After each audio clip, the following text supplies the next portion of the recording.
నీకే నీకే యేసయ్యా, స్తోత్రం నీకే యేసయ్యా, స్తుతి నీకే యేసయ్యా, స్తోత్రం నీకే యేసయ్యా. నిన్ను స్తుతించాలనే తలంపు పుట్టగా మారదా నా జీవితము స్తుతి పాత్రగా, నన్ను చేసిన విధము చూడగా కలిగదా నాలో ఆశ్చర్యము. ఎవరికి పనికి రాని పాడనైతిని, ఎందరికో హేళనగా నే మారితిని. ఎవరికి పనికి రాని పాడనైతిని, ఎందరికో హేళనగా నే మారితిని. పనికొచ్చే పాత్రగా నన్ను నీవు మలచితివి, కేలనైన నన్ను నీవు హెచ్చించావు.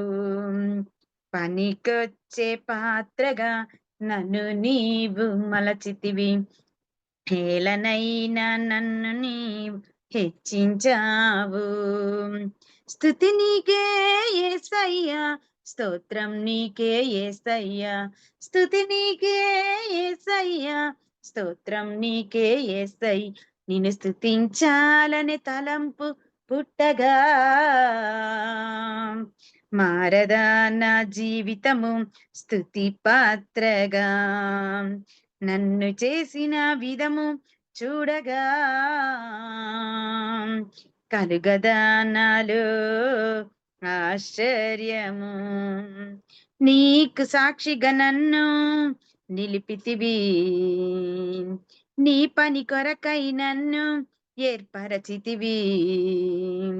నీకు సాక్షిగా నన్ను నిలిపితివి, నీ పని కొరకై నన్ను ఏర్పరచితివి.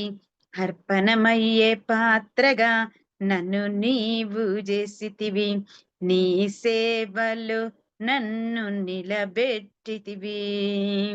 అర్పణమయ్యే పాత్రగా నన్ను నీవు చేసితివి, నీ సేవలు నన్ను నిలబెట్టితివి. స్తుతి నీకే యేసయ్యా, స్తోత్రం నీకే యేసయ్యా, స్తుతి నీకే యేసయ్యా, స్తోత్రం నీకే యేసయ్యా. నిన్ను స్తుతించాలనే తలంపు పుట్టగా మారదా నా జీవితము స్తుతి పాత్రగా, నన్ను చేసిన విధము చూడగా కలుగదా నాలో ఆశ్చర్యము. స్తుతి నీకే యేసయ్యా, స్తోత్రం నీకే యేసయ్యా, స్తుతి నీకే యేసయ్యా, స్తోత్రం నీకే యేసయ్యా. నిన్ను స్తుతించాలనే తలంపు పుట్టగా మారదా నా జీవితము స్తుతి పాత్రగా, నన్ను చేసిన విధము చూడగా కలుగదా నాలో ఆశ్చర్యము. స్తుతి నీకే యేసయ్యా, స్తోత్రం నీకే యేసయ్యా, స్తుతి నీకే యేసయ్యా, స్తోత్రం నీకే యేసయ్యా, స్తుతి నీకే యేసయ్యా, స్తోత్రం నీకే యేసయ్యా. Okay, thank you Hemima. స్తుతి నీకే యేసయ్యా, స్తోత్రం నీకే యేసయ్యా, నేను స్తుతించాలని తలంపు పుట్టగా మారదా నా జీవితము స్తుతి పాత్రగా. నిజంగా ఈ పాట చాలా అసలు మీనింగ్ఫుల్ సాంగ్.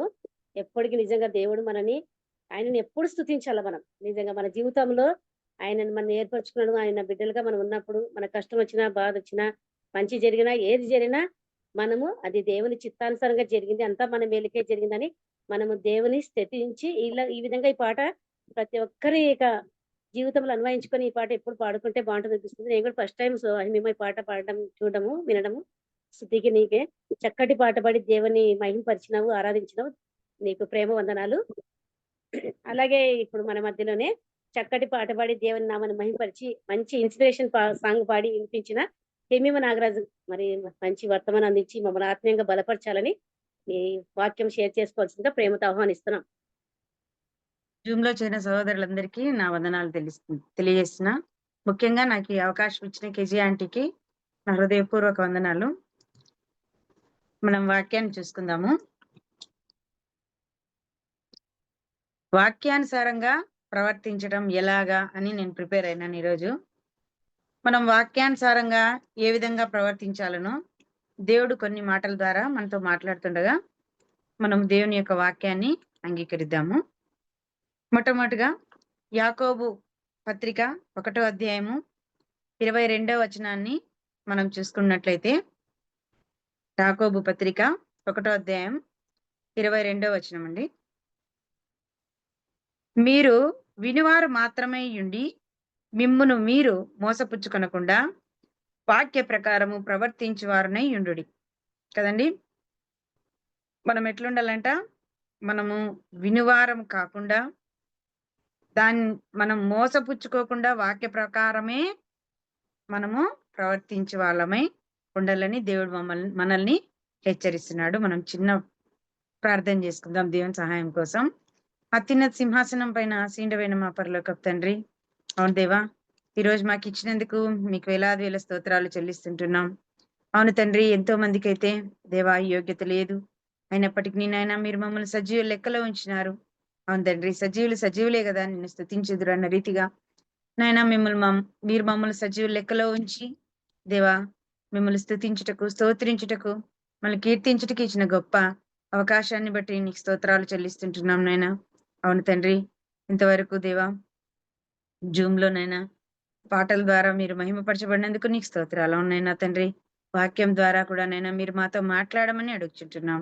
అవును తండ్రి, మీరు మాట్లాడితే మాకు తండ్రి నైనా మీ నుంచి మాకు ఎంతో తండ్రి నెమ్మది, అవును తండ్రి, మా జీవితాలలో తండ్రి మంచి మేలు జరుగుతుంది నైనా. అవును తండ్రి, వాక్యం కోసం మేము ప్రార్థిస్తుంటుండగా అవునైనా తండ్రి జూమ్ లో చేరిన ప్రతి ఒక్కరితోనైనా మీరే మాట్లాడమండి. అవును తండ్రి, మీరు నన్ను మీ యొక్క బూరగా వాడుకోమని, అవును తండ్రి దేవా మీరు మాత్రమే నైనా మహిమపరచబట్టకు కృపను చూపించమని మా ప్రభును రక్షకుడు నేను యేసుక్రీస్తు నామమున ప్రార్థించి అడిగి వేడుకొంచున్నాం తండ్రి, ఆమెన్.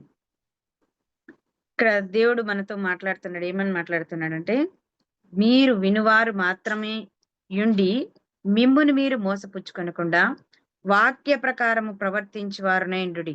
ఎవడైనను వాక్యమును వినువాడైయుండి దాని ప్రకారము ప్రవర్తింపని వాడైతే వాడు అబద్ధంలో తన సహజ ముఖమును చూచుకొని మనుష్యుని పోలియున్నాడు. కదండి, కాబట్టి మనం ఎట్లుండాలంటే వినువారు మాత్రమే కాకోకుండా మనల్ని మనం మోసపుచ్చుకోకుండా వాక్య ప్రకారం మనము ప్రవర్తించాలి. చాలా సార్లు మనం వాక్యాన్ని వింటాం గాని వాక్యం వాక్యం యొక్క అర్థాన్ని తెలిసి కూడా మనము మన విన్న వాక్యం గురించి మనము ప్రవర్తించలేం కదండి. వాక్యాన్ని మీరు వినుమట్టుకు మాత్రమే విందురు గాని దాని ప్రకారం నడుచుకోలేరని దేవుడు ఎంతో బాధపడతాడు. కాబట్టి మనం ఎట్లుండాలంట? వాక్యాన్ని విని దాన్ని జాగ్రత్తగా చూచుకోవాలి. కీర్తనాకారుడు కూడా అంటాడు కదా, దేవా నేను నా యొక్క హృదయాన్ని ఎట్లా జాగ్రత్త పరుచుకుంటానంటే, నీ యొక్క వాక్యము నా హృదయంలో ఉంటే దాన్ని జాగ్రత్తగా చూచుకుంటే చేతనే కదా నేను పాపం చేయకుండా నీ ఎదుట ఉంటానని దావీదు మహాభక్తుడు అంటున్నాడు. కాబట్టి మనము కూడా ఎట్లుండాలండి? వాక్య ప్రకారము ప్రవర్తించే వారుగా ఉండాలి. మనం ఈ లోకంలో ఉన్నాం గాని ఇహలోక మర్యాదను అనుసరించుకోకుండా మనము వాక్యాన్ని మాత్రమే అనుసరించి మనకు దేవుడిచ్చిన జీవవాక్యం కదండి. వాక్యం అంటే ఏమి? రెండంచెలు గల ఖడ్గం. కాబట్టి ఈ యొక్క ఖడ్గాన్ని ఉపయోగించుకొని మనము మన జీవితాలని సరిచేసుకునే వారంగా దేవుడు ఉండాలని మనల్ని కోరుకుంటున్నాడు. అసలు వాక్యానుసారం అంటే ఏమో మనం ఒకసారి చూద్దాము. వాక్యానుసారం అంటే ఏమంటే దేవుడు ఆజ్ఞాపించినది చేయడమే వాక్యానుసారం.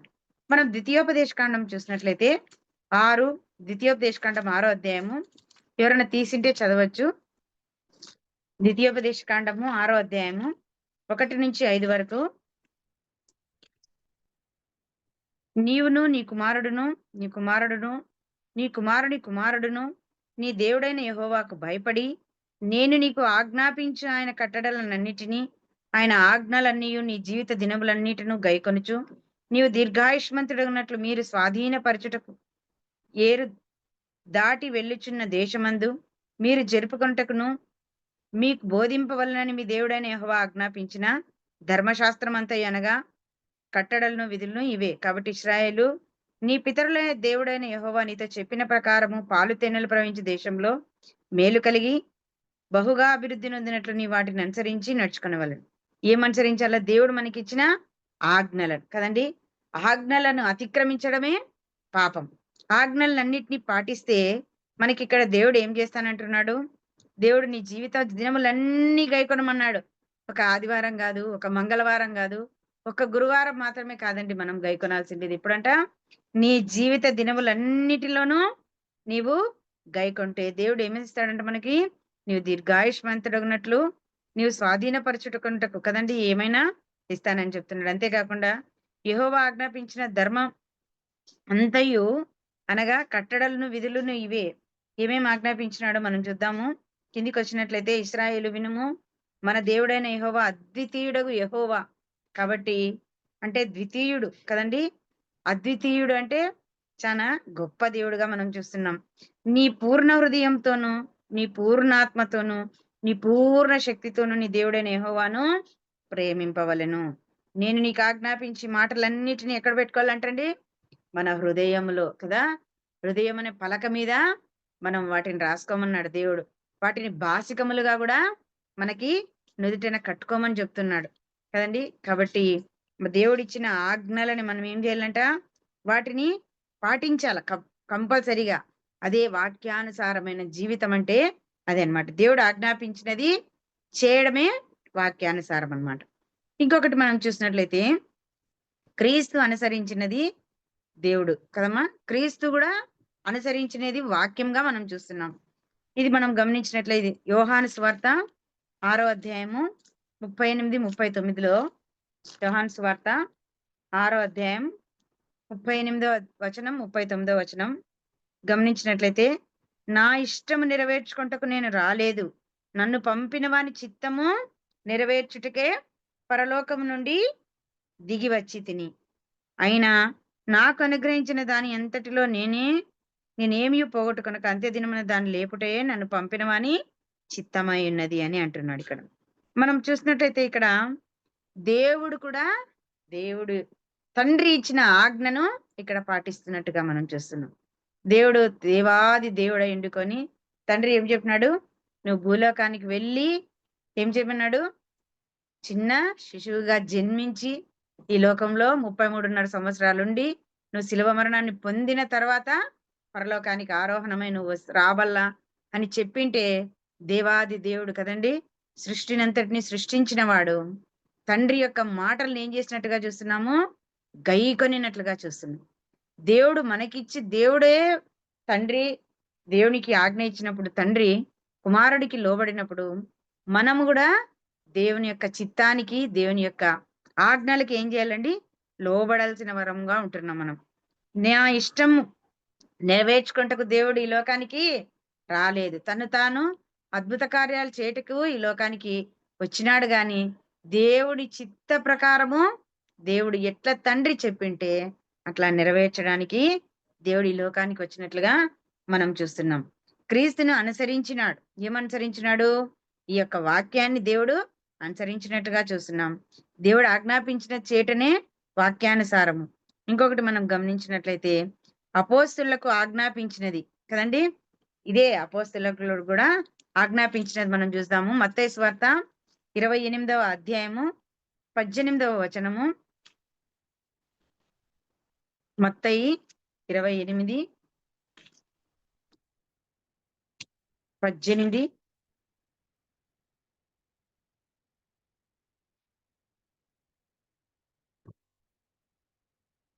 మత్తయి సువార్త 28వ అధ్యాయము 18, 20 వచనాలు మనం గమనించినట్లయితే, అయితే యేసు వారి యుద్ధకు వచ్చి పరలోకమందును భూమి మీదను నాకు సర్వాధికారం ఇవ్వబడినది, కాబట్టి మీరు వెళ్ళి ఏం చేయాలంటమ్మా? మనం అందరము సమస్త జనులను శిష్యులుగా చేయుడి, తండ్రి యొక్క కుమారుని యొక్క పరిశుద్ధాత్మ యొక్కయు నామములో వానికి బాప్తిస్మం ఇచ్చును.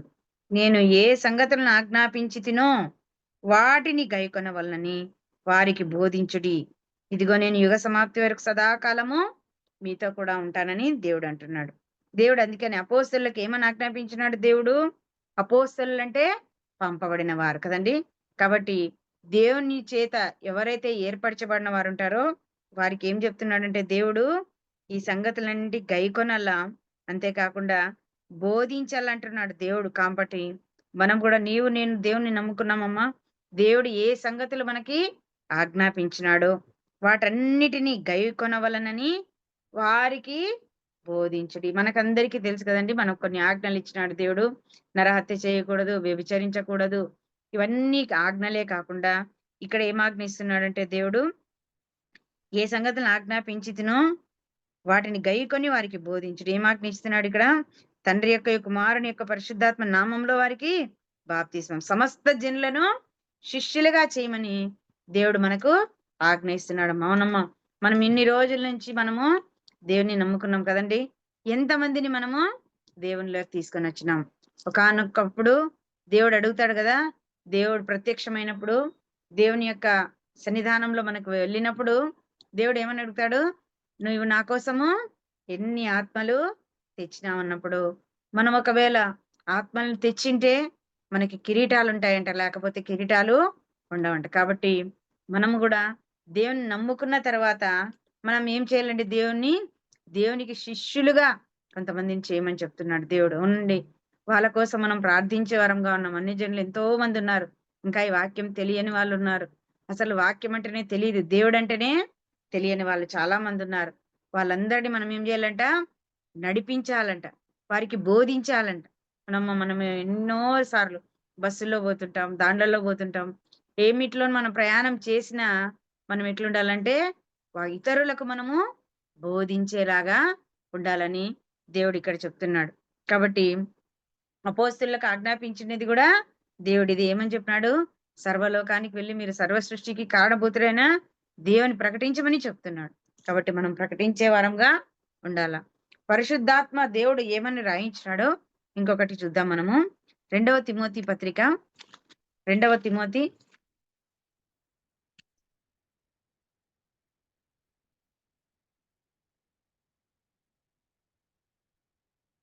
2వ తిమోతి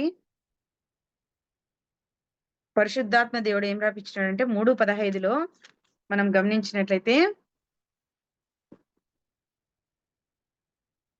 అయినను నేను ఆలస్యం చేసినడలా దేవుని మందిరంలో అనగా దేవుని సంఘములో జనులు ఎలాగూ ప్రవర్తింపవలనో అది నీకు తెలియవలని ఈ సంగతులను వ్రాయిచున్నాను.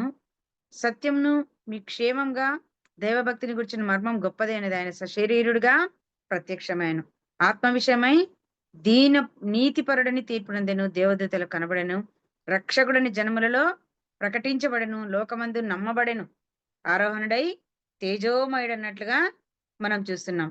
కాబట్టి పరిశుద్ధాత్మ దేవుడు 1 తిమోతి కాదండి, 2వ తిమోతి 3:15 మనం గమనించినట్లయితే, విశ్వాసము ద్వారా రక్షణార్థమైన జ్ఞానము నీకు కలిగించుటకు శక్తిగల పరిశుద్ధ లేఖనములను బాల్యము నుండి నీవు ఎరుగుదువు గనుక నీవు నేర్చుకొని రూఢి అని తెలుసుకొని కొన్నవి ఎవరి వల్ల నేర్చుకొంటివో ఆ సంగతిని తెలుసుకొని వాటి యందు నిలకడగా ఉండు కదండి.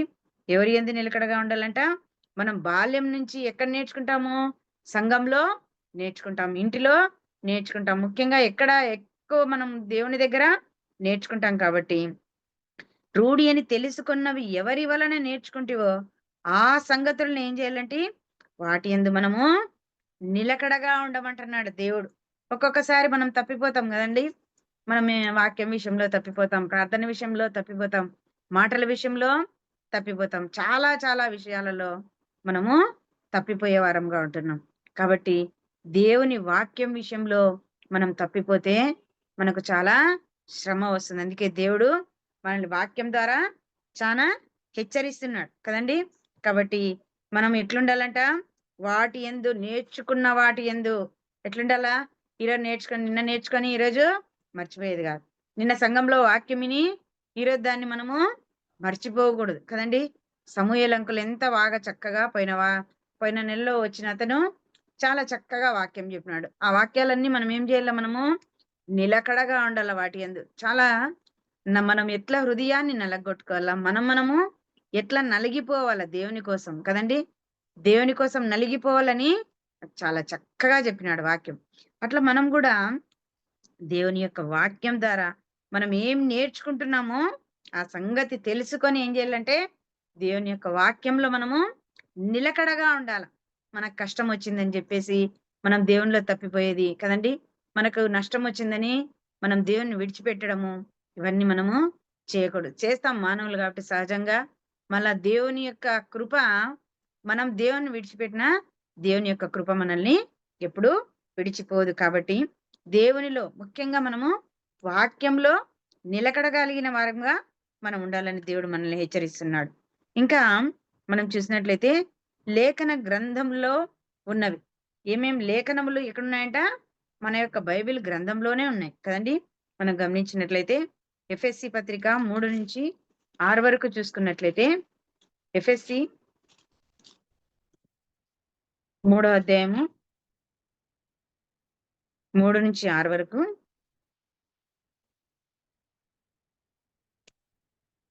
ఎట్లనగా క్రీస్తు మర్మము దేవదర్శనం వల్ల నాకు తెలియపరచబడినదను సంగతిని మునుపు సంక్షేమముగా వ్రాసితిని. మీరు దానిని చదివిన యెడల దాన్ని బట్టి ఆ క్రీస్తు మర్మమును గురించి నాకు కలిగిన జ్ఞానం గ్రహించుకొనగలరు. కదండీ! ఈ మర్మం ఏదనగా అన్యజనుల సువార్త వలనను క్రీస్తు యేసునందు యూదులతో పాటు సమాన వారసులను ఒక శరీరమందలి సాటి అవయవములను వాగ్దానంలో పాలివారలునై ఉన్నారు. నన్నదియే దేవుడు కార్యకు తన శక్తిని బట్టి నాకు అనుగ్రహించిన కృపావరం చొప్పున నేను ఆ సువార్తకును పరిచారకుడనైతిని కదండి. కాబట్టి ఎట్లంట దేవుడు మనకి అనుగ్రహించినది ప్రవక్తలను అపోస్తలను పంపించినాడు. ప్రవక్తలకు బయలుపరచబడినాడు. ఎట్లా దేవుడు నిజమైన దేవుడు అని చెప్పేసి పరిశుద్ధులకు దేవుడు కనుపరుచుకున్నాడు. అపోస్తలకు ప్రవక్తలకు బయలుపరచబడి ఉన్నట్లుగా పూర్వకాలమందు మనుష్యులకు తెలియపరచబడలేదు. అప్పుడు తెలియపరచలేదు కానీ దేవుడు మరలా ఈ మర్మం ఏదనగా అన్యజనులకు సువార్త వలన క్రీస్తు యేసునందు యూదులతో పాటు సమాన వారసులుగా చేసినట్లుగా చూస్తున్నాం. అవునండి, మనం ఒకప్పుడు దేవుని నమ్ముకోనప్పుడు మనం ఎవరు? అన్ని జనులమే. దేవుని నమ్ముకున్న తర్వాత క్రీస్తుతో మనం వారసులమైతున్నాం. కాబట్టి దేవుణ్ణి నమ్ముకున్న తర్వాత దేవునికి వారసులం. మనం పాట పాడుకుంటాం కదండి, దేవుని వారసులం ప్రేమ నివాసులము కదండి. ఈ పాట మనం దేవునికి మనం ఎవరంట? వారసులం. కాబట్టి మనం ఏం చేయాలా? వాగ్దానములలో పాలివారనై ఉన్నారు కదండి. ఒక శరీరమంది సాటి అవయవములు అంటే దేవుడు శిరస్సు అయితే మనమంతా ఎవరంట? సాటి అయిన అవయవములుగా మనం ఉన్నాం. కాబట్టి ఈ లేఖనం గ్రంథంలో కూడా ఈ విధంగా రాయించినాడు దేవుడు. కాబట్టి మనం అందరము ఎట్లుండాలంట? ఒకే శరీరం కలిగి అంటే ఒక శరీరం, వివిధ శరీరాలు ఉన్నాయి కానీ క్రీస్తులో మనం అందరం ఏమైతామంటే ఏక శరీరులుగా అయితాం. దేవుడు చెప్పినట్టుగా కదండి. అంటే మన యొక్క ఆలోచనలు, మన యొక్క విధి విధానాలు అన్ని దేవునిలో ఏం కావాలా? మనం ఒక్కటే అయినప్పుడే ఇది నెరవేరుతుందన్నమాట. కాబట్టి మనం గమనించినట్లయితే 2వ కొరింథీ 11వ అధ్యాయం 13వ వచనంలో 2వ కొరింథీ పత్రిక 11వ అధ్యాయము 3వ వచనంలో గమనించినట్లయితే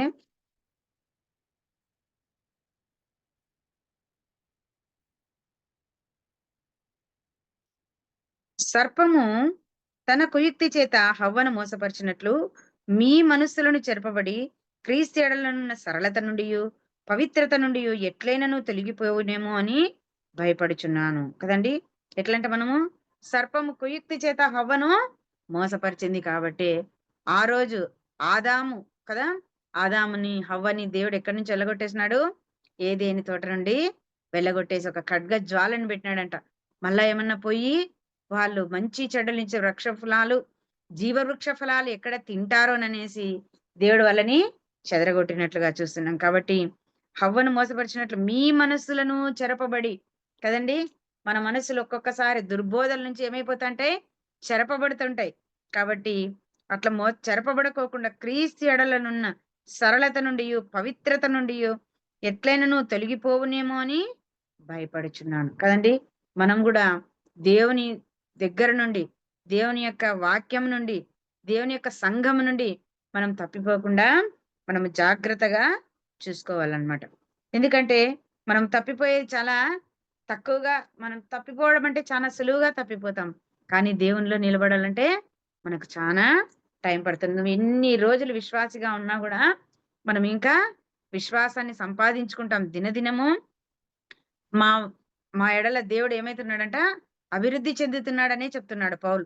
కాబట్టి మనం కూడా ప్రతిరోజు ఎట్లా చేయాలండి, మనం కూడా అభివృద్ధి పొందాలి. దేవుని యొక్క వాక్యంలో గాని, దేవుని యొక్క పాటల్లో గాని, ప్రతి ఒక్క విషయంలోనూ మనలో ఏముండాలండి, అభివృద్ధి.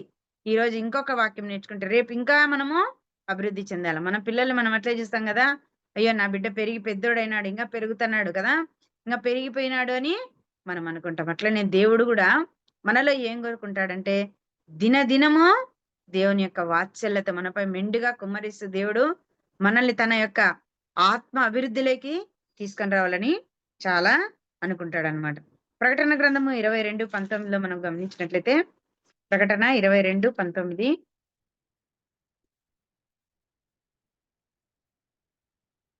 22వ అధ్యాయము 18వ వచనం, 19వ వచనం.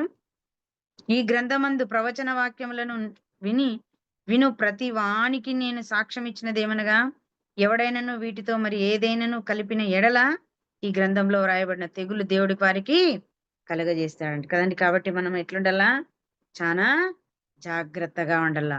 మనం వాక్యంలని విని గ్రహించాలి గాని వేరొకటి కలపకూడదని దేవుడు చెప్తున్నాడు. ఏదైనాను తీసివేసిన ఎడల దేవుడి గ్రంథంలో వ్రాయబడిన జీవవృక్షములలో పరిశుద్ధ పట్టణంలోని వానికి పాలు ఉండదని దేవుడు చెప్తున్నాడు. కాబట్టి ఈ వచనములలో, ఈ వాక్యంలో మనం ఏది కలపకూడదు, ఉన్నదానిని తీసివేయకూడదు. ఇది వాక్యానుసారం. అంటే ఇవన్నీ మొట్టమొదటి దేవుడు ఆజ్ఞాపించినది చేయాలి. మనము వాక్యానుసారం అంటే క్రీస్తు అనుసరించినది మనం జీవించాలా. అపోస్తులు ఆజ్ఞాపించినది అపోస్తులకు ఆజ్ఞాపించినాడు దేవుడు, ఆ విధంగా చేయాలా. పరిశుద్ధాత్మ దేవుడు వ్రాయించినది కూడా మనం చేయాలి. లేఖనాలన్నీ ఇవన్నీ మనకి ఎక్కడ ఉన్నాయంటే ఈ గ్రంథంలోనే, మనకు లేఖనాలన్నీ గ్రంథంలో దొరుకుతాయి. వాక్యం యొక్క ప్రాధాన్యత మనం చూసినట్లయితే, వాక్యము చాలా మందిని కడుతుంది కదండి. వాక్యం అనేది మనల్ని ఎట్లుంటుంది చెప్పండి. వాక్యం అనేది ఒక్కొక్కసారి మనం కష్టంలో ఉన్నప్పుడు, మనం నష్టాలలో ఉన్నప్పుడు వాక్యం అనేది మనకి ఎంతో ఆదరణ కలిగిస్తుంది. నా జీవితంలో కూడా నేను పెళ్లి కానంత వరకు చాలా బాగా ఉండేదన్నమాట. అంటే ఏ కష్టాలు లేవు. పెళ్లిళ్ళ తర్వాత చాలా కష్టాలు, నష్టాలన్నీ వస్తాయి. అప్పుడు నేను అనుకునేదాన్ని, ఏందబ్బా నాకు ఇంత కష్టం వచ్చింది, బాగుంటేనే అప్పుడే బాగుంటేనే అని అనుకునేదాన్ని అనమాట. కానీ దేవుడు మనకి ఒక పెళ్లి అనేది ఒకటి మనకి భారాన్ని పెట్టినాడు కాబట్టి మనం అప్పుడు ఎక్కువగా దేవుని మీద ఆధారపడేది నేర్చుకున్నాను అనమాట. ఒక్కొక్కసారి కృంగిపోయినప్పుడు ఏందబ్బా అనుకుంటాం. కానీ దేవుని యొక్క మనం కృంగిపోయినప్పుడు మనం మనుషుల్ని ఆశ్రయించుకోకుండా దేవుణ్ణి ఆశ్రయిస్తే దేవుడు మనకి చక్కగా ఆ అప్పుడు కూడా మనకి దారి చూపేవాడుగా ఉంటున్నాడు. అందుకే కీర్తనకారుడు అన్నట్టుగా, నీ వాక్యమే నన్ను బ్రతికించెను, బాధలలో నెమ్మదినిచ్చెను, కృపాశక్తి దయాశక్తి సంపూర్ణుడా, వాక్యమై ఉన్న నీకు వందనమయ్యా. నీ వాక్యమే నన్ను బ్రతికించెను, బాధలలో నెమ్మదినిచ్చెను కదండి. దేవుని వాక్యం మనకి ఏమిస్తుందంట, నెమ్మదినిస్తుంది.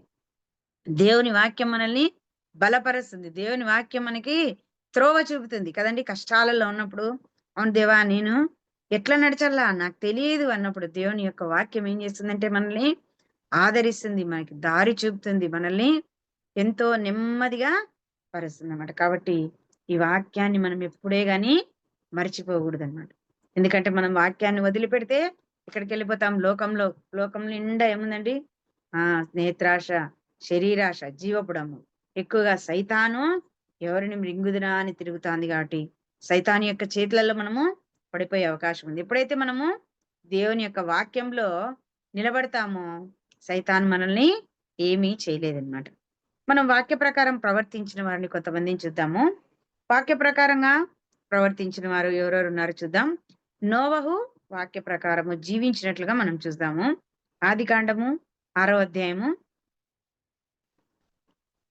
ఆదికాండం 6వ అధ్యాయం 14వ వచనం, 14 నుంచి 2 వరకు. ఆదికాండం 6 14 నుంచి 22. చదువుతున్నాను. చితిసారకపు మ్రానుతో నీ కొరకు ఓడను చేసుకొనుము. ఆరలు పెట్టి ఆ ఓడను చేసి లోపటను వెలుపటను దానికి కీలు పూయవలెను. నీవు దాన్ని చేయవలసిన విధమిది. ఆ ఓడ 300 మూరల పొడుగును, 50 మూరల వెడల్పును, 30 మూరల ఎత్తును గలదై ఉండవలెను. ఆ ఓడకు కిటికీ చేసి పైనుండి మూరెడు క్రిందికి దాన్ని ముగించవలెను. ఓడ తలుపు దాని ప్రక్కను ఉంచవలెను. క్రింది అంతస్తు 2వ అంతస్తు 3వ అంతస్తు గలదిగా దాన్ని చేయవలెను. ఇదిగో నేనే జీవవాయువు గల సమస్త శరీరులను ఆకాశము క్రింద నుండకుండా నాశనము చేయుటకు భూమి మీదకి జలప్రవాహము రప్పించుచున్నాను. లోకమందున్న సమస్తమును చనిపోవును. అయితే నీతో నా నిబంధన స్థిరపరచుదును. నీవును నీతో కూడా నీ కుమారులను నీ భార్యయు నీ కోడండ్రును ఆ ఓడలో ప్రవేశింపవలెను. మరియు నీతో కూడా వాటిని బ్రతికించి ఉంచుకొనుటకు సమస్త జీవులలో అనగా సమస్త శరీరుల యొక్క ప్రతి జాతిలోనివి 2 చొప్పున నీవు ఓడలోనికి తేవలెను. వాటిలో మగదియు ఆడుదయు నుండవలెను. నీవు వాటిని బ్రతికించి ఉంచుకొనుటకై వాటి వాటి జాతుల ప్రకారము పక్షులలోను, వాటి వాటి జాతుల ప్రకారము జంతువులలోను, వాటి వాటి జాతుల ప్రకారము నేలను ప్రాకు వాటన్నిటిలోను ప్రతి జాతిలో 2 చొప్పున నీ యొద్దకు అవి వచ్చును. మరియు తినుటకు నానా విధములైన ఆహార పదార్థములను కూర్చుకొని నీ దగ్గర ఉంచుకొనుము. అవి నీకును వాటికిని ఆహారమగునని చెప్పెను. నోవహు అట్లు చేసెను. దేవుడు అతనికి ఆజ్ఞాపించిన ప్రకారము యావత్తు చేసెను. చాలా థ్యాంక్స్ అండి. దేవుడు నోవహుతో చెప్పినది మనకందరికీ తెలుసు కదండి. సమస్త శరీర మూలంగా భూమి బలాత్కారంతో నిండినది కాబట్టి దేవుని యొక్క సన్నిధి వారి అంతం వచ్చి ఉన్నది కాబట్టి ఇట్లా నేను భూమిని నాశనం చేస్తాను నువ్వు ప్రకటించమంటే నోవహు ప్రకటించినాడు. అందరు ఏం చేస్తున్నారు? ఎగతాళి చేసినట్టుగా మనం చూస్తున్నాం కదండి. కానీ ఇతను మాత్రం నోవహు ఓడ నీవు ఇంత పొడవు పెట్టాలంటే ఇంత పొడవు, ఇంత వెడల్పు అంటే ఇంత వెడల్పు, అంతస్తులు అంతస్తులుగా చేసినట్టుగా మనం చూస్తున్నాం. ప్రతి జాతి ప్రకారం దాంట్లో ఉంచమంటున్నాడు. కాబట్టి నోవహు కుటుంబీకులు వాళ్ళు మాత్రమే దీనిలో ప్రవేశించినట్లుగా చూస్తున్నాం కదండి. మనము దేవుడు నియమించిన ప్రకారం అతడు అట్లు చేసెను, నోవహు అట్లు చేసెను కదండి. కాబట్టి దేవుని యొక్క ఆజ్ఞను మీరకోకుండా దేవుడు చెప్పినట్లుగా ప్రవర్తించినాడు. వాక్యానుసారంగా దేవుడు ఏమైతే నీకు చెప్పినాడో తనతో నోవహు అప్పటికే కొంచెం ముసలివాడుగా మనం చూస్తున్నాం కదండి. అయినప్పటికీ దేవుడు నోవహుకి ఏ విధంగా చెప్తే ఖచ్చితంగా ఆ ప్రకారమే చేసినట్లుగా చూస్తున్నాం కదండి. ఆ ఓడ యొక్క తలుపులు దేవుడే మూయించినట్లుగా మనమే చూస్తున్నాం. ఇప్పుడు అందరూ నోవహును ఏమని అడుగుతారు? నోవా తలుపుతే అంటే ఇప్పుడు ఎవరు జలప్రలయంలో ఇరుక్కుపోయినారు? దేవుని యొక్క మాటలు ఎవరైతే వినలేదో వాళ్ళందరూ జలప్రలయంలో కొట్టుకొని పోయినట్లుగా మనం చూస్తున్నాం. నోవా తలుపుతి అంటే దేవుడే ఆ ఓడ తలుపును బిగించినట్లుగా మనం చూస్తున్నాం కదండి.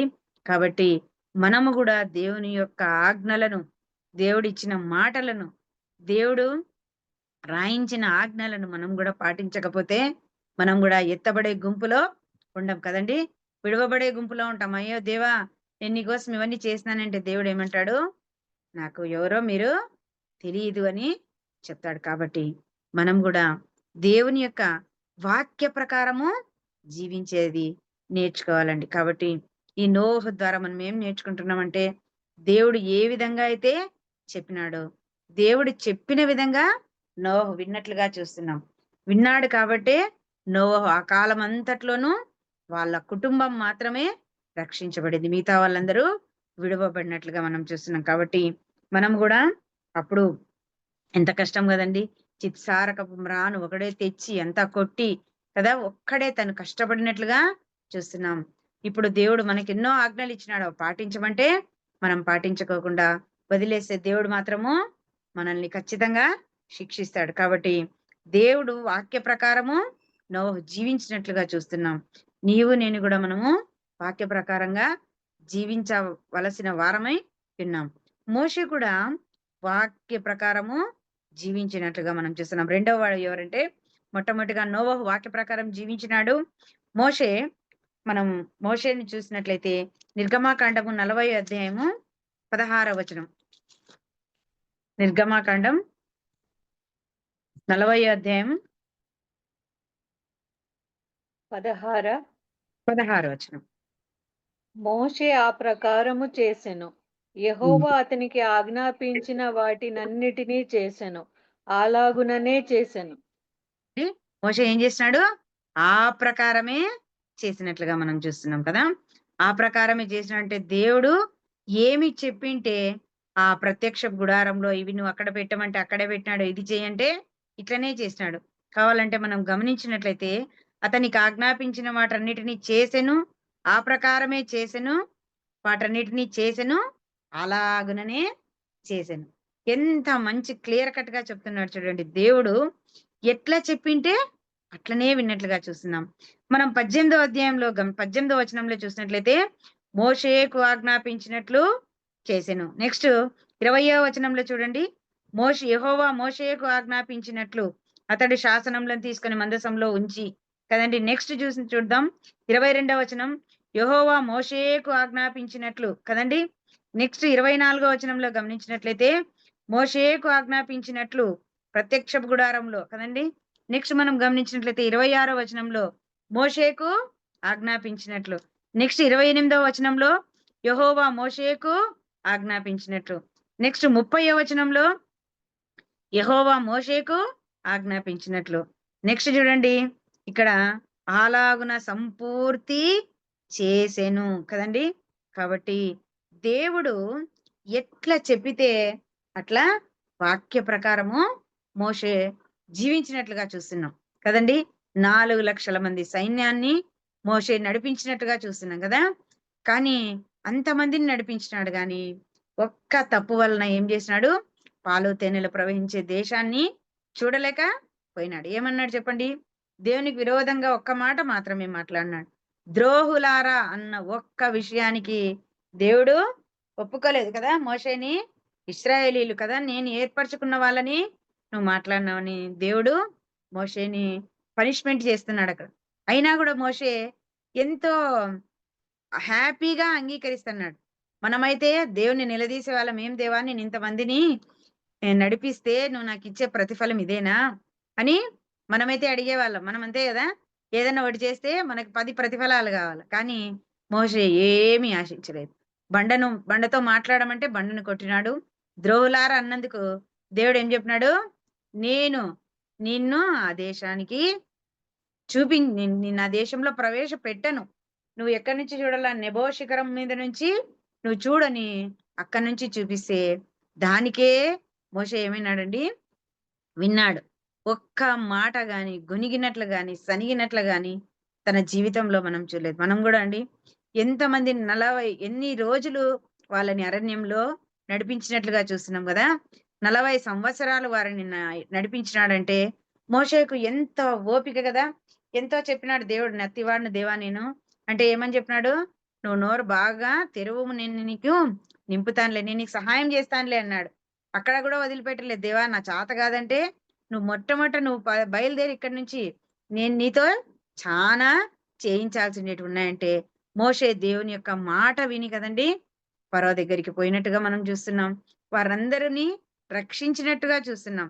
ఎక్కడ ఏమి చెప్తే అక్కడ దేవుని యొక్క మాటను తప్పకుండా పాటించిన వాడుగా చూస్తున్నాం. అయినా ఒక్క మాటకు వ్యతిరేకంగా అన్ని పాటించినాడు. కానీ ఒక ద్రోహులారా అన్నందుకు, బండను కొట్టినందుకు దేవుడు పనిష్మెంట్ చేసినట్టుగా చూస్తున్నాం. అయినా వాళ్ళు ఇక్కడ ఉన్న దాన్ని వాళ్ళు ఎప్పుడు పొందుకోవాలని ఆశించలేదు కదండి. వాళ్ళు ఎప్పుడు పరలోకం కోసమే ఎదురు చూసినట్టుగా చూస్తున్నాం. అట్లా మనం కూడా దేవుని యొక్క వాక్యాన్ని కదండి. మోషే వాక్య ప్రకారం జీవించినాడు. నోవహు వాక్య ప్రకారము జీవించినట్లుగా చూస్తున్నాము. యెహోషువ కూడా వాక్య ప్రకారము జీవించెను అనింది. యెహోషువ 1వ అధ్యాయము, యెహోషువ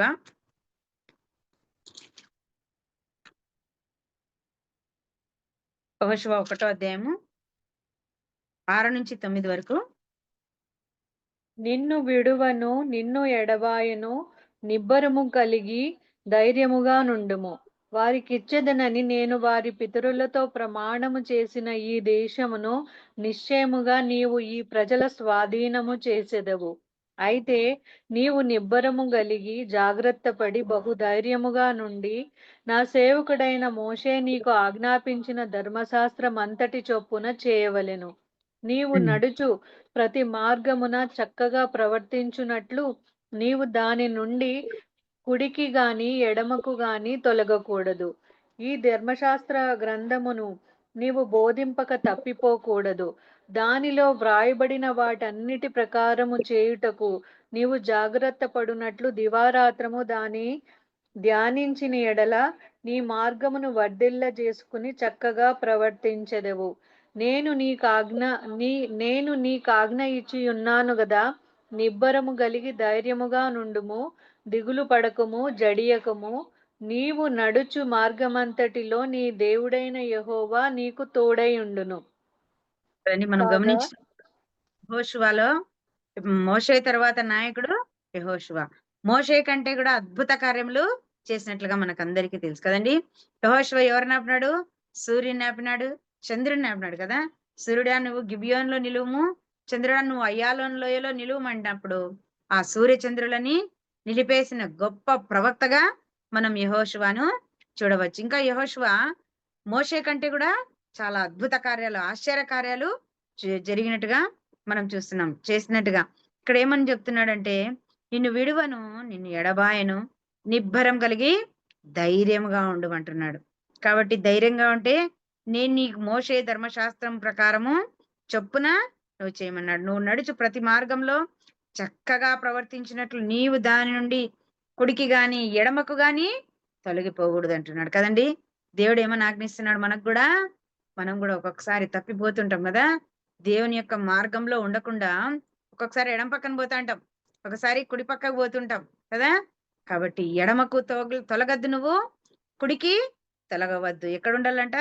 ప్రతి మార్గము చక్కగా నువ్వు ప్రవర్తించమని దేవుడు చెప్తున్నాడు. కాబట్టి నీ జాగ్రత్త పడినట్లు దానిని ధ్యానించిన నీ మార్గమును వర్ధిల్ల చేసుకొని ఎట్లా ధ్యానించాలంటే మనము దివారాత్రంలో ధ్యానించాలంట. అందుకే దావీదు కీర్తనలో మొదటి కీర్తన ఉంది కదా, యెహోవా ధర్మశాస్త్రం చొప్పున కదండి. మనం గమనించినట్లయితే కీర్తనలో 23:1 గమనిద్దాం, ఒక్కసారి చూసుకుందాం దాన్ని. ఇది నోటికి వస్తుంది మనకి.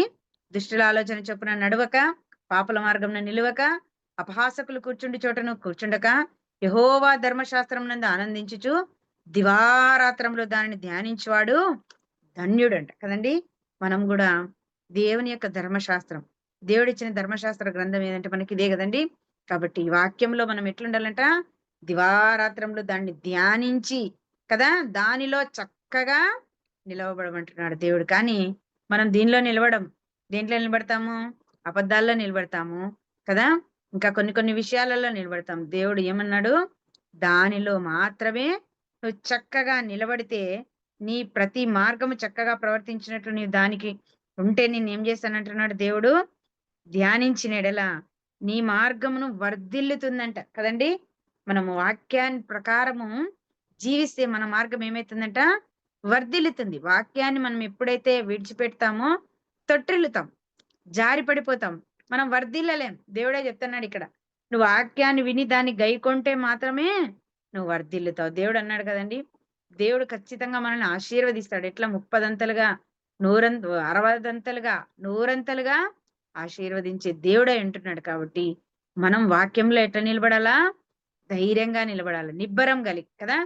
నిబ్బరం కలిగి ధైర్యము గుండు, దిగులు పడకు, జడియకు ఎప్పుడు, నిన్ను విడువడు, నిన్ను మరువడు, ప్రభువే నీ తోడు. హల్లెలూయా ఆమేన్. హల్లెలూయా. నిబ్బరంగలిగి ధైర్యము గుండు, దిగులు పడకు జడియకు ఎప్పుడు, నిన్ను విడువడు నిన్ను మరువడు, ప్రభువే నీ తోడు. కదండి, నిబ్బరం కలిగి మనకొచ్చే ప్రతి ఒక్క కష్టంలో, నష్టంలో, బాధలలో, వేదనల్లో మనం ఎట్లుండాలంట? నిబ్బరం కలిగి నువ్వు ధైర్యంగా ఉండు, నేను నిన్ను నడిపిస్తానని చెప్తున్నాడు. కాబట్టి జడియకూడదు, భయపడకూడదు. కదండి, ఇక్కడ ధర్మశాస్త్రము చొప్పున చేయవలను కదా, నీ మార్గములను వర్ధిల్ల చేసుకొని చక్కగా ప్రవర్తించదవు. నీకు ఆజ్ఞ ఇచ్చున్నాను కదా, నిబ్బరం కలిగి ధైర్యంగా ఉండు. నీ దేవుడైన యెహోవా మనకి ఎట్లుంటాడంటే, మన మార్గములంతటిలో దేవుడు మనల్ని నడిపించేవాడుగా ఉంటున్నాడు. కాబట్టి మోషే వాక్య ప్రకారం జీవించినట్టుగా చూస్తున్నాం. నోవహు వాక్య ప్రకారంగా జీవించినాడు.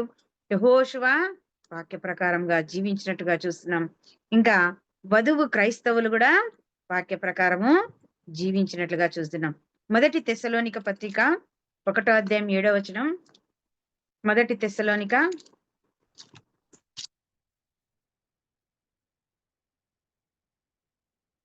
1వ అధ్యాయము 7-10.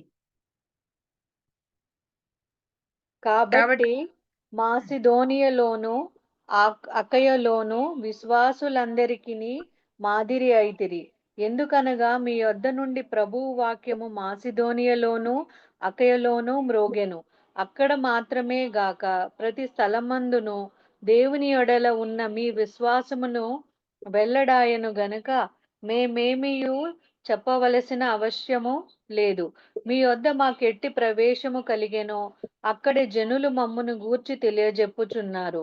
మరియు మీరు విగ్రహములను విడిచిపెట్టి జీవం గల వాడును సత్యవంతుడునగు దేవునికి దాసులగుటకును, దేవుడు మృతులలో నుండి లేపిన యేసు అనగా రాబోవు ఉగ్రత నుండి మనలను తప్పించుచున్న ఆయన కుమారుడైన యేసు పరలోకము నుండి వచ్చునని ఎదురుచూచుటకును మీరెలాగు దేవుని వైపునకు తిరిగితిరో ఆ సంగతి వారే తెలియజేయుచున్నారు.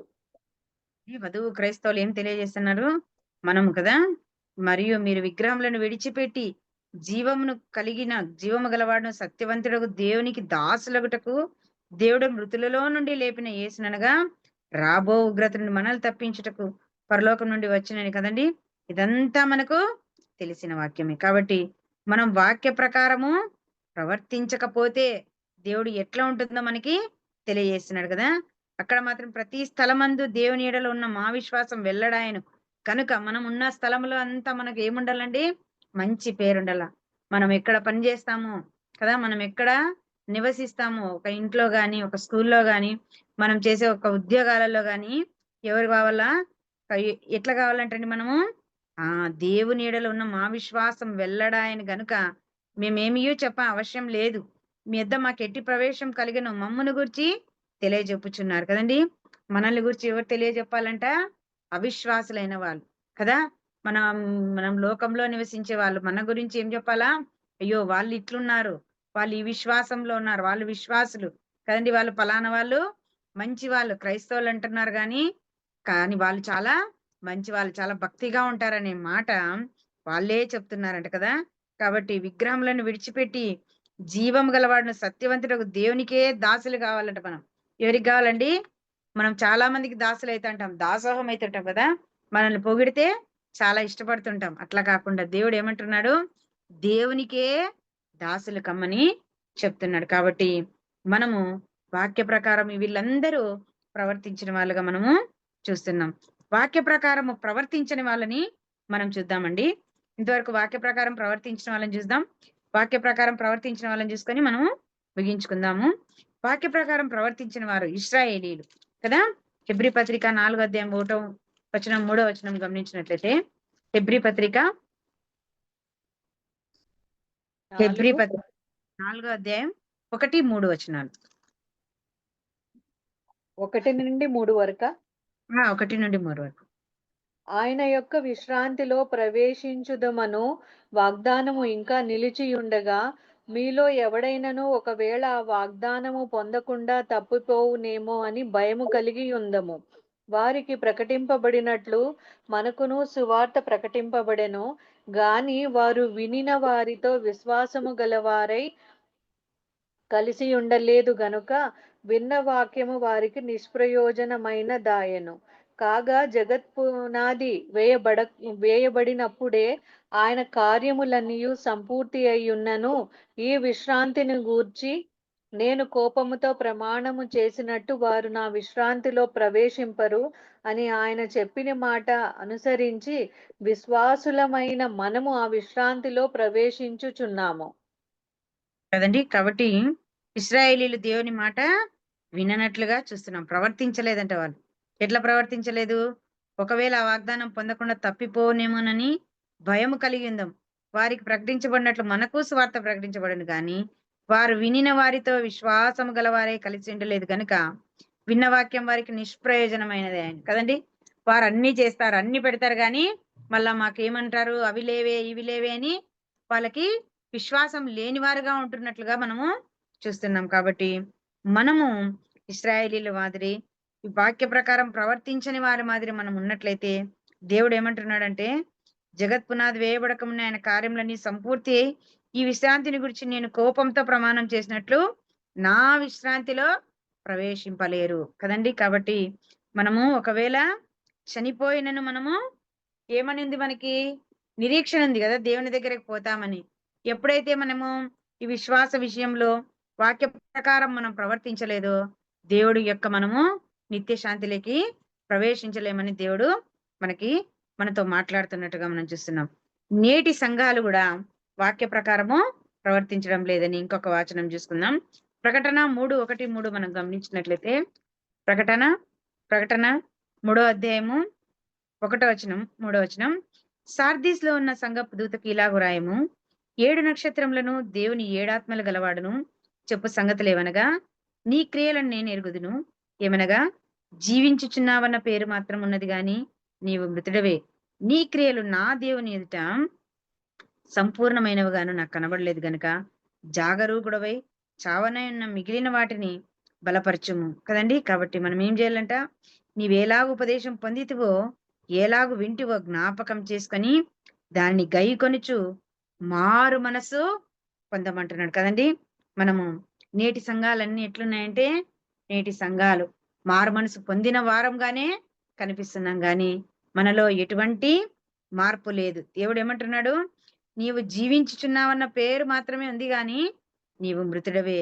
నీ క్రియలు నా దేవుని ఎదుట మనము ఎట్లున్నామంటే వేరే వాళ్ళకి మాదిరిగా జీవిస్తున్నాం గాని దేవుని ఎదుట దేవునికి మాదిరిగా జీవించడం లేదు. నీ క్రియలు నా దేవుని ఎదుట సంపూర్ణమైనవిగా నాకు కనబడడం లేదంటున్నాడు. కాబట్టి దేవుడు జాగరూకుడవై కదండి, అంటే మేల్కొని చావనైన మిగిలిన వాటిని బలపరచు కదండి.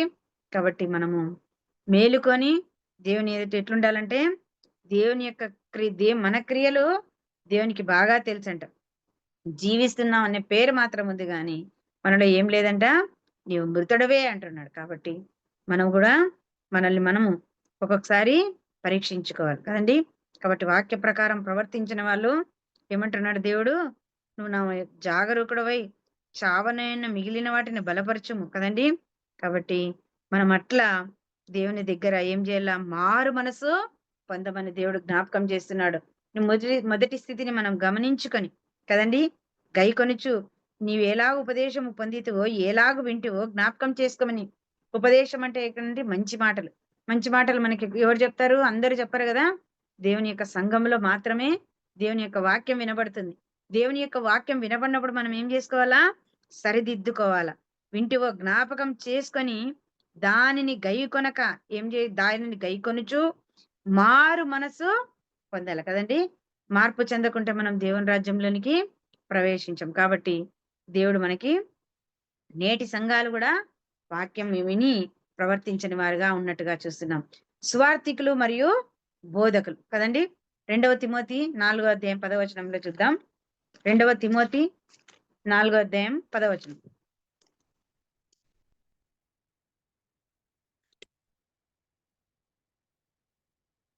దేమా ఇహలోకమును స్నేహించి నన్ను విడిచి తెస్సలోనికకు వెళ్ళాను.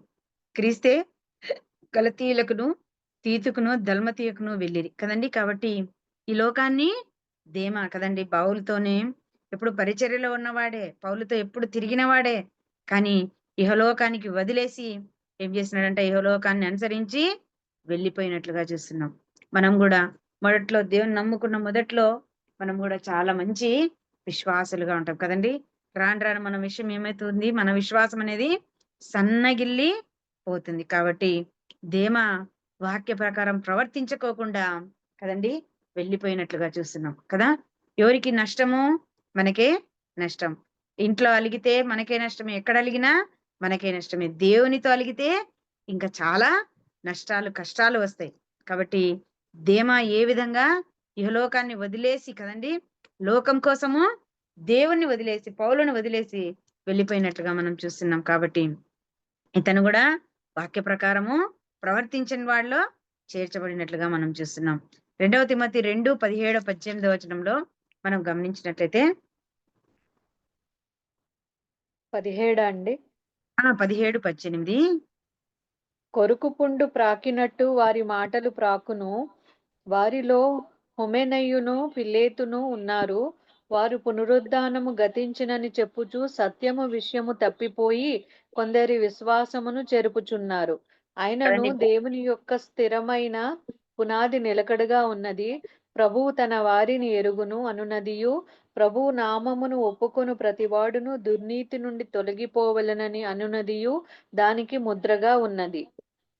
కదండి. కాబట్టి ఏం చేస్తున్నారంటే ఇక్కడ కొరకు పుండు ప్రాకినట్టు వారి మాటలు ప్రాకును. కొంతమంది విశ్వాసుల్ని చెరిపే విశ్వాసులు కూడా ఉంటారన్నమాట. వాళ్ళ మాటనే వినాలంటారు, వాళ్ళ మాటనే జరగాలంటారు. ఇట్లా చెప్తే ఇది కాదు అని చెప్పే వాళ్ళు కూడా ఉంటారు. వారిలో హుమనునైనను ఫిలేతును ఉన్నారు. వారు పునరుత్థానం గతించనని చెప్పుచు సత్యం విషయమై తప్పిపోయినట్టుగా చూస్తున్నాము. అవునండి, మనం కూడా అనేక కల్పనా కథలు కదా, అబద్ధ బోధకులు, అబద్ధ ప్రవక్తలు చెప్పే మాటల నుండి మనల్ని మనము రక్షించుకోవాలి. తప్పిపోయి కొందరు విశ్వాసాన్ని ఏం చేస్తున్నారంట? చెరుపుతున్నారంట. ఆయనను దేవుని యొక్క స్థిరమైన పునాది ఎట్లుండాలా? నిలకడగా ఉన్నది. మనం అందరము బండ మీద కట్టబడిన వారం కదా. మనం ఇసుక మీద కట్టబడినైతే విశ్వాసం లేకోకుండా అదేమైపోతుంది? బండ మీద ఇసుక మీద కట్టబడిన పునాది ఎప్పుడైనా వానలొచ్చి వరదలొచ్చి పడిపోతున్నట్టుగా చూస్తున్నాం. అదే బండ మీద కట్టుకుంటే వానలొచ్చినా వరదలొచ్చినా ఏమీ అది కాదనమాట. కాబట్టి మనం కూడా స్థిరమైన పునాదిగా కదా, దేవుని యొక్క స్థిరమైన పునాది నిలకడగా ఉన్నది. కాబట్టి మనం కూడా వారు తప్పిపోయినట్టుగా అబద్ధ బోధకులు చెప్పిన మనం సత్య విషయాన్ని నుంచి చాలా మంది మనల్ని తప్పించాలని చూస్తుంటారు. ఉదాహరణ యెహోవా సాక్షులు, వాళ్ళు కూడా యెహోవా దేవుడే, యెహోవానే కలగజేసినని యెహోవా సాక్షులు చాలా మందిని త్రోవ తప్పిస్తుంటారు అనమాట. కాబట్టి మనం కూడా జ్ఞానము కలిగి ప్రవర్తించాలి. స్థిరమైన పునాది మన నిలకడగా ఉన్నది కాబట్టి ప్రభు తన వారిని ఎరుగును అను దినమును అనునదియు, ప్రభు నామం నొప్పుకొని ప్రతివాడును ఎక్కడి నుంచి తొలగిపోవాలంట? దుర్నీతి నుండి తొలగిపోవాలి. కాబట్టి మనము ఈ విషయంలో చాలా జాగ్రత్తగా మనల్ని మనము చూసుకోవాలి. ఇంకా ఏమంటే అబద్ధ బోధకులు 2వ పేతురు చూసినట్లయితే 2వ పేతురు రాసిన 2వ పత్రిక, పేతురు 2వ పత్రిక 2వ అధ్యాయము 1-3 వరకు. మరియు అబద్ధ ప్రవక్తలు ప్రజలలో ఉండిరి, అటువలనే మీలోను అబద్ధ బోధకులుందురు. వీరు తమ్మును కొనిన ప్రభువును కూడా విసర్జించుచు తమకు తామే శీఘ్రముగా నాశనము కలగజేసుకొనుచు నాశనకర్మకు భిన్నాభిప్రాయం రహస్యంగా బోధించుదురు. కాబట్టి కదండి మనం ఎట్లుండాలా? వాళ్ళు ఏం బోధిస్తారంట మనకి? అబద్ధ బోధకులు ఉన్నారంట. తమ్మును కొనిన ప్రభువును కూడా విసర్జించుచు, దేవుడు మనల్ని ఎట్లా కొన్నాడు? తన రక్తం ఇచ్చి, సొంత రక్తం ఇచ్చి దేవుడు కొన్నాడు. అయినా కూడా ఏం చేస్తున్నారంట వాళ్ళు? కొనిన ప్రభువును కూడా విసర్జించుచు తమకు తామే శీఘ్రముగా నాశనము కలగజేసుకొనుచు నాశనకరముకు భిన్నాభిప్రాయం రహస్యముగా బోధించుదురు. కాబట్టి అట్లాంటి బోధలకు మనం ఎట్లుండాలా? దూరముగా ఉండాలి. మరియు అనేకులు వారికి పోకిరీ చేష్టలను అనుసరించి నడుతురు. వీరిని బట్టి సత్య మార్గం ఏమైపోతుందంట? దూషించబడుతుందంట. కల్పనా వాక్యములు చెప్పుచు మీ వలన లాభము సంపాదించుకొందురు కదండి. చాలా మంది అట్లా కూడా ఉన్నారు, అబద్ధ బోధకులు కదా. ఇది ఇక్కడ పోతే అది మంచి జరుగుతుంది, అక్కడ పోతే అది జరుగుతుందని చెప్పి కొంతమందిని సత్యంలో నుంచి అసత్యంలోనికి నడిపించే వాళ్ళు కూడా ఉంటున్నారు. కానీ వాళ్ళు కూడా వాక్య ప్రకారము ప్రవర్తించని వారుగా మనం చూస్తున్నాం. యాకోబు 3:1 మనం చూసినట్లయితే, యాకోబు పత్రిక 3:1 నా సహోదరులారా, బోధకులమైన మనము మరీ కఠినమైన తీర్పు పొందుదమని తెలుసుకొని మీలో అనేకులు బోధకులు కాకుండుడి. అనేక విషయములలో మనం అందరమును తప్పిపోవచ్చున్నాం కదండి. కాబట్టి మనం ఎట్లుండాలంటే, బోధకులమైన మనము కఠినమైన తీర్పు పొందుతాం కాబట్టి మన యొక్క ప్రవర్తన ఎట్లుండాలా, జాగ్రత్తగా. మీరు అనేకులు బోధకులు కాకుండుడి అన్నాడు కదండి. మామూలు వాళ్ళకంటే బోధ చేసే వాళ్ళకే ఇంకా ఎక్కువ శాపం వస్తుందని దేవుడు హెచ్చరిస్తున్నాడు. అనేక విషయములలో మనం అందరము తప్పిపోవచ్చున్నాం. ఎప్పుడు తప్పిపోతాం? వాక్యం మనలో సరిగ్గా లేకపోతే కదా. మనం దేవుని యొక్క చిత్రాన్ని గ్రహించుకోకుండా మనము ఈ లోకంలో ఉన్నట్లయితే మనం ఏమైపోతామండి? తప్పిపోతాం. కాబట్టి ఇంకొకసారి మనం చెప్పిన దాన్ని అన్నిటిని చూసుకుందాం. వాక్యానుసారం అంటే ఏమంటే, దేవుడు ఆజ్ఞాపించినది చేయుట, క్రీస్తు అనుసరించినది చెప్పడం, అపోస్తలులు ఆజ్ఞాపించినది, పరిశుద్ధాత్మకు రాయించినది, ఇంకా లేఖనాలు గ్రంథంలో ఉన్నవి, ఇవన్నీ వాక్యానుసారమైనది. వాక్యానుసారంగా ఎవరెవరు ప్రవర్తించినారు మనం చూసుకున్నాం. నోవహు వాక్యానుసారంగా ప్రవర్తించినాడు, మోషే జీవించినాడు, యెహోషువ వాక్య ప్రకారం జీవించినాడు, వధువు క్రైస్తవులు వాక్య ప్రకారము జీవించినట్లుగా. వాక్య ప్రకారం జీవించని వారు, ప్రవర్తించని వారు అంటే ఇశ్రాయేలీలు, నేటి సంఘాలు, స్వార్థికులు మరియు బోధకులు, అబద్ధ బోధకులు. కాబట్టి మనం కూడా వాక్య ప్రకారం జీవితాన్ని మనం జీవించినట్లయితే దేవుడు మనల్ని ఆశీర్వదిస్తాడు. మనలో వాక్యం నుండి మనం ఎప్పుడైతే వాక్యం నుండి మనం తొలగిపోతామో దేవుడు మనల్ని ఆశీర్వదించాడు. అందుకే దావీదు ఏమంటున్నాడండి, దేవా నీ ఎదుట నేను పాపం చేయకుండానట్లు నా హృదయంలో నీ వాక్యంను ఉంచుకొని ఉన్నాను అంటున్నాడు కదండి. వాక్యం అనేది ఎక్కడ ఉండాలండి? మనకి హృదయంలో. హృదయంలో ఉంటే కదా, హృదయంలో ఉంటే మనం ఎప్పుడు తప్పిపోము. అందుకనే హృదయము అన్నిటికంటే మోసకరమైనది, అది ఘోరమైన వ్యాధి గల దాన్ని ఎవ్వరూ కనుగొనలేం. కాబట్టి ఈ మోసకరమైన హృదయాన్ని మార్చి కదండి మనల్ని దేవునిలో నిలబెట్టినాడు దేవుడు. ఈ హృదయాన్ని దేవుడు ఈ హృదయంలో రావాలంటే మనం ఏం చేయాలమ్మా? దేవుని యొక్క వాక్యాన్ని మనం అంగీకరించాలి. దేవుని యొక్క వాక్యంలో మనం ఎప్పుడైతే నిలబడి స్థిరులుగా ఉంటామో దేవుడు మనల్ని చక్కగా నడిపిస్తాడు. కాబట్టి మీకు అందరికీ నా యొక్క ప్రేమ వందనాలు. Thank you Hemima. వాక్యానుసారంగా ప్రవర్తించడం ఎలా అనే విషయంపై మళ్ళీ యాకోబు పత్రిక 1:22 మీరు వినివారు మాత్రమే ఉండి మిమ్మును మోసపరచకుండా వాక్య ప్రకారమే ప్రవర్తించే వారనే ఉండాలి అనే ఒక అంశం పైన చాలా చక్కగా మరి అనేక రెఫరెన్స్ తో మరి ఆత్మీయంగా మనకి హెచ్చరికలు మరి వాక్యం ద్వారా మమ్మల్ని బలపరిచినందుకు నీకు ప్రేమ వందనములు.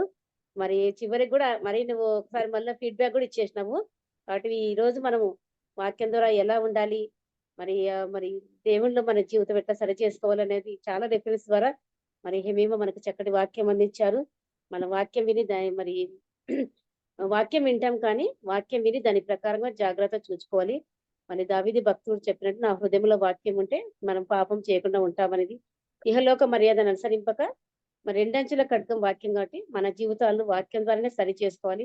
వాక్యానుసారంగా ఉండడమే దేవుడిచ్చిన ఆజ్ఞ కాబట్టి ఆజ్ఞలు మనము పాటించాలి. కాబట్టి మన జీవిత దినములన్నీ ఆజ్ఞలు గైకొనాలి. కాబట్టి ఆ విధంగా ఉండాలంటే నీ పూర్ణ హృదయంతోనూ, నీ పూర్ణ శక్తితోనూ, పూర్ణ మనసుతో మనం దేవుణ్ణి మరి ప్రేమించాలి. క్రీస్తుని అనుసరించి నడుచుకోవడమే మరి వాక్యం. కాబట్టి ఇలాగా దేవుని వాక్యాన్ని బట్టి మనకి ఇంకా చాలా మరి ఎగ్జాంపుల్స్ కూడా మనకి తెలియపరిచినారు. మరి అలాగే మరి నోవహు గురించి కానీ, మోసే గురించి, యెహోషువ గురించి కూడా అనేక రెఫరెన్స్ తో మరి వాళ్ళు వాక్యానుసారంగా ఎలా జీవించారు కూడా మనకి చక్కగా మరి ఆత్మీయంగా మనకి హెచ్చరికలు బలపరిచినారు. వాక్యం ప్రకారం కూడా ప్రవర్తించిన వారి గురించి కూడా విత్ రెఫరెన్స్ తో మనకి వాక్యం కూడా మనకి చూపించారు. మరి అలాగే మంచి వాక్యంతో మమ్మల్ని బలపరిచి హెచ్చరించి మరొక్కసారి మమ్మల్ని కొత్తగా మరి కొత్త వాక్యంతో మమ్మల్ని బలపరిచినందుకు ఏమీ మాకు కూడా ప్రేమ వందనాలు. వందనాలు. ఎక్కువ మహిమ